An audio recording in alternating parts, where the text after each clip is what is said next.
Olá, minha galerinha do oitavo ano. Tô de volta aqui com vocês. Vamos aí fazer a nossa revisão, ok? Agora da disciplina de História, tá bom? Para as nossas avaliações da semana que vem. Bom, galerinha, na disciplina de História, a gente vai abordar aí os capítulos 7 e o capítulo 8 da apostilinha de História de vocês, ok? Então a tia vai comentando aí questão por questão e peço aí que vocês prestem atenção e qualquer dúvida, a tia está disponível no canal, tira a dúvida lá para poder ajudar vocês, ok, oitavo ano? Então vamos lá.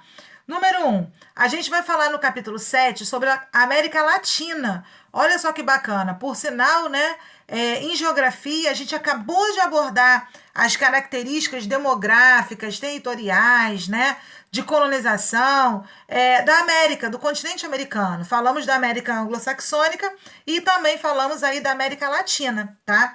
Então aí a matéria de história, ela tá aí contextualizando, tá? Tá fazendo aí uma ponte na questão histórica também com o mesmo tema que a gente está trabalhando em geografia.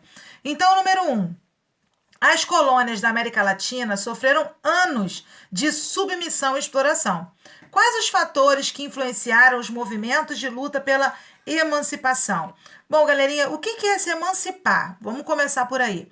Bom, assim como o Brasil, né, foi colônia aí de Portugal durante muitos anos, a gente aí não tinha muita autonomia política e econômica, né? A gente seguia as cartilhas das regras ditadas pelo governo português, né? Então, a gente, como não tinha essa autonomia, a gente custou, demorou alguns anos, vieram algumas rebeliões, até que o Brasil finalmente conseguisse a sua emancipação, ou seja, se desvinculasse do governo português e conseguisse aí a sua autonomia política e principalmente econômica, né? Para poder ditar as suas regras e seguir uma economia voltada mais para o crescimento, para o mercado interno do Brasil. Bom, e quais são os fatores que influenciaram então essa emancipação? Primeiro, as crises econômicas e a insatisfação das sociedades, né, que estavam insatisfeitas devido à cobrança de impostos, e também a influência das ideias iluministas, né, que vieram lá da França, né, e também da época aí, dos Estados Unidos, que também tinha feito a sua independência, né, então todos esses movimentos de libertação, né, a França tinha até aquele ideal de igualdade, liberdade e fraternidade. Então, esses ideais acabaram, né, influenciando outros países que estavam passando pelas mesmas dificuldades igual o Brasil. Bom, número 2. De que forma Napoleão Bonaparte contribuiu para o enfraquecimento da Espanha? Então vamos lá, galerinha. Napoleão Bonaparte, né, nessa época aí, ele tinha uma grande influência política, porque ele ditava as regras econômicas e fez o bloqueio continental, proibindo que os países europeus comercializassem com a sua rival, que nessa época era a Inglaterra, certo? Bom, e como Napoleão Bonaparte, assim como tinha rivalidade com Portugal, também tinha com a Espanha, entendeu? E aí o que ele fez? Ele também invadiu a Espanha e acabou aí nomeando seu irmão José Bonaparte como rei do governo espanhol, tá? E se apropriando aí, né, desse país. Questão 3. Esse desentendimento entre a França e a Espanha foi bom para as colônias latino-americanas? Por quê? Sim, foi muito bom. Por quê? Porque a Espanha ficou voltada tanto para o conflito, né, com as colônias, tanto para o conflito interno, que as colônias americanas acabaram ficando independentes, desvinculadas, né, nas suas ideias, né, daquele controle do governo espanhol. E isso acabou facilitando os movimentos de emancipação, né, a organização, né, dos movimentos de libertação que aconteceram em vários países latino-americanos, certo? Questão 4. A Inglaterra também tinha interesse no enfraquecimento do poder colonial que a Espanha tinha com as colônias americanas? É lógico que sim, né? Galerinha, vamos parar para pensar. Olha só, a Inglaterra estava aí começando e iniciando aí a sua revolução industrial. Então ela queria enriquecer, ganhar novos mercados, adquirir mercados consumidores, conseguir matéria-prima barata.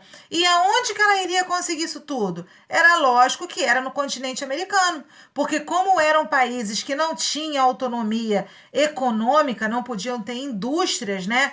Devido à questão do pacto colonial que existia entre as colônias e entre as metrópoles, né, que não deixava com que as colônias tivessem indústrias, né, para poder produzir, devido a esse pacto, ela só podia comprar mercadorias, né, que a metrópole trazia lá de fora a um preço muito mais caro. A Inglaterra se beneficiou, porque com essa independência dos países americanos, a Inglaterra tinha agora a autonomia de vender os seus produtos e as suas mercadorias aqui no Brasil e também em outros países latino-americanos, certo? Questão 5. O processo de emancipação política das colônias espanholas foi conduzido por qual classe social? Bom, foi conduzida por uma classe social chamada de crioulos, as quais eles eram proprietários de terras e ricos comerciantes, tá? Que queriam a liberdade comercial, direitos políticos, comandar os negócios sem o controle da Espanha, ok? Vamos lá, questão 6. Para os grupos oprimidos pelo sistema colonial, povos indígenas e mestiços, qual era o sentido da liberdade? Bom, galerinha, para os povos mais pobres, o sentido da liberdade é ter direito de terra, sobrevivência, sem precisar ficar refém da exploração, né? Porque apesar, né, deles não terem mais que como é que eu posso dizer assim, seguir as regras, né, da metrópole, ainda tinha uma elite agrária, como no caso aí da elite crioula, né, que era a grande proprietária de terras e de bens aí, que ainda, infelizmente, acabava explorando o trabalho e a mão de obra de quem era mais pobre, de quem não tinha posses, ok? 7. Quais os diferentes grupos sociais que faziam parte da colônia espanhola?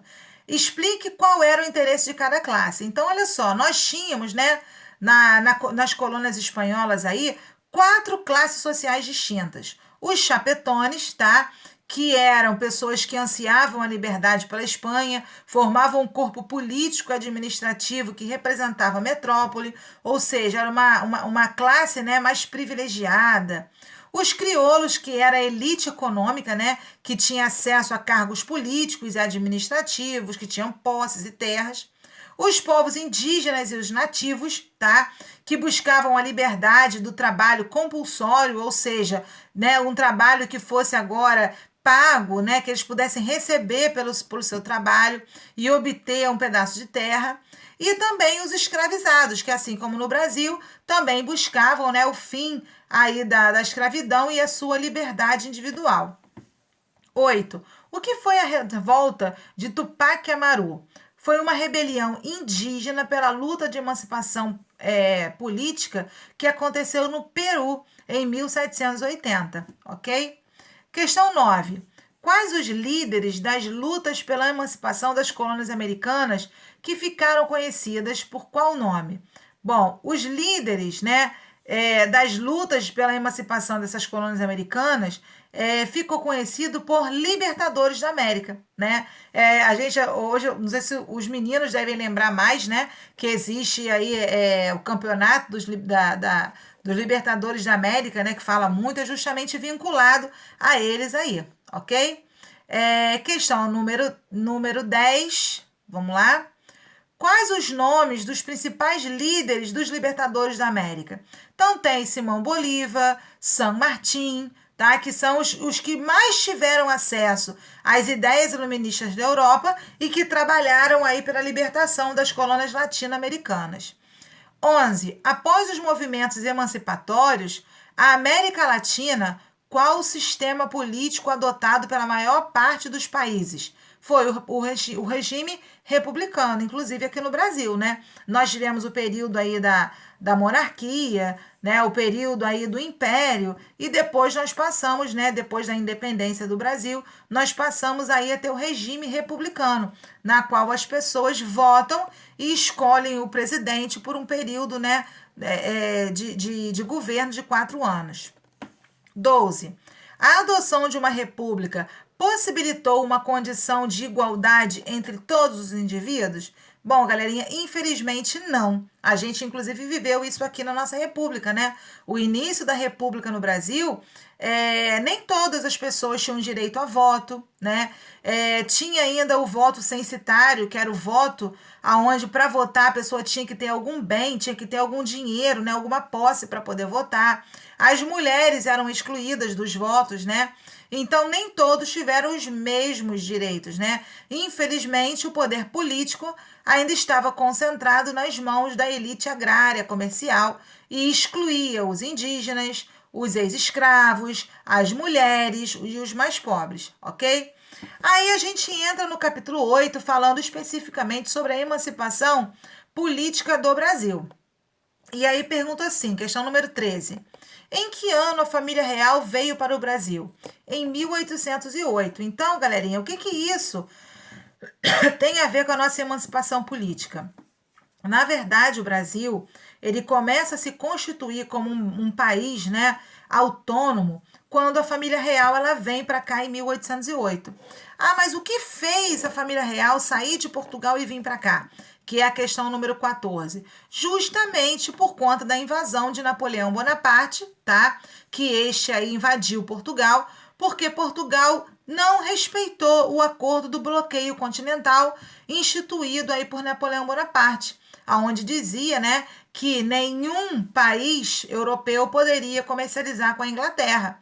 Porém, o Brasil, ele tinha acordos políticos, né, com a Inglaterra, que a Inglaterra comprava os vinhos, né, azeite, bacalhau, o material assim, né, de Portugal, e em troca Portugal comprava tecidos, né, e essas matérias-primas para poder fazer roupa que vinha aí da Inglaterra. Então já era um acordo assinado muito antigo e que na qual Portugal não teve como deixar de honrar. E aí, por conta disso, Napoleão Bonaparte foi e invadiu Portugal. Só que a corte portuguesa já tinha voltado, já tinha vindo aqui para o Brasil, certo? É justamente isso que a gente explica aí na questão número 15, o que foi o bloqueio continental, que foi um acordo estabelecido pela França que determinava que os países europeus não podiam comercializar com os ingleses, ok? Bom, 16. Por que Portugal não obedeceu ao bloqueio continental? Justamente devido ao acordo, né? Que era o Tratado de München, né? Onde ambos tinham acordos comerciais. 17. Quando a família real chegou ao Brasil, em qual lugar eles desembarcaram? Bom, galerinha, eles desembarcaram primeiro em Salvador, tá? E 2 meses depois, eles vieram para o Rio de Janeiro e transformaram o Rio de Janeiro a capital do Brasil até então, ok? Bom, quais eram as condições do Brasil colônia? As nossas condições nessa época era uma condição agrária, que tinha uma produção voltada para exportação, a utilização da mão de obra escrava, um sistema rudimentar de economia mesmo colonial, certo? E justamente essa característica agrária no Brasil, ela não deixou Dom João contente, né? Dom João queria dar o ar de característica europeu também ao Brasil, então tratou de fazer uma série de mudanças e de medidas que foram importantíssimas para o nosso país, como a abertura dos portos, as nações amigas, né? Acabou com aquela questão do pacto colonial, em que o Brasil só poderia comercializar com Portugal. Agora o Brasil estava, né, à vontade aí para poder comercializar com qualquer outro país que tivesse interesse em comercializar. Criou o Banco do Brasil, criou o Jardim Botânico, as bibliotecas, as faculdades, entendeu? Ou seja, Dom João, tá? E também fez uma coisa muito importante. Ele elevou o Brasil à condição, né, de país assim igual a Portugal. E isso aí acabou incomodando os portugueses lá, né, que não se sentiram à vontade, né, com essa questão de transformar o Brasil em Reino Unido, tá? A Portugal e Algarves. Bom, questão 20, por que Dom João retornou para Portugal? Então, como a tia falou para vocês, desde quando Dom João elevou a condição do Brasil, tirou a condição de colônia e transformou o Brasil em condição de Reino Unido, olha, Reino Unido, Portugal, Brasil, Reinos Unidos em condição de igualdade. E infelizmente essa condição deixou os portugueses lá muito revoltados e chateados com essa situação, que fizeram lá uma revolução, conhecida como Revolução do Porto, na qual porque queriam que Dom João retornasse para Portugal e rebaixasse novamente o Brasil à condição de colônia. Porém, Dom João retornou realmente para o Brasil, para Portugal, mas deixou aqui no Brasil o seu filho, Dom Pedro, né, I, com 22 anos, para poder governar, né, e a família real, porque nessa época Dom Pedro I se casou com Leopoldina, né, que veio da Áustria justamente para poder formar uma família com Dom Pedro, e assim, né, deixar um braço da família real aqui para que Dom Pedro desse continuidade aí ao governo português, ok? Bom, galerinha, a tia espera que vocês tenham entendido, tenham estudado bem, ok? Qualquer dúvida quanto em relação à história, pode mandar o contato lá do Tira Dúvida para a tia, que a tia vai estar à disposição de vocês, ok? Estudem direitinho para as avaliações. Um beijo no coração de vocês, oitavo ano. Bye, bye.